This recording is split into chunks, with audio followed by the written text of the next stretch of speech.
tangis atlet Indonesia dipaksa mundur agar Kamboja berhasil meraih emas.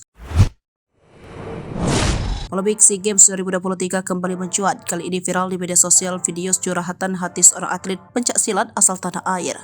Atlet pencaksilat Indonesia itu disebut-sebut dipaksa mundur oleh tuan rumah SEA Games 2023. Setelah ditelusuri, atlet pencaksilat tersebut adalah Bayu Lesmana, yang merupakan atlet pencaksilat kelas di bawah 45 kg.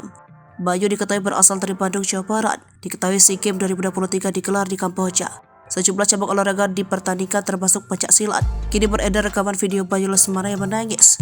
Dalam narasi video yang beredar, Bayu Lesmana dipaksa mundur oleh Kamboja. Permintaan mundur itu agar atlet silat Kamboja berhasil meraih emas tanpa berkeringat. Dia berlaga di nomor main standing under 45 kg. Bayu disebut mendapat ancaman sehingga harus mundur. Hal ini awalnya ramai diperbincangkan oleh netizen di Twitter. Belakangan, kemudian dikonfirmasi oleh rekan Bayu Lesmana melalui akun Instagramnya.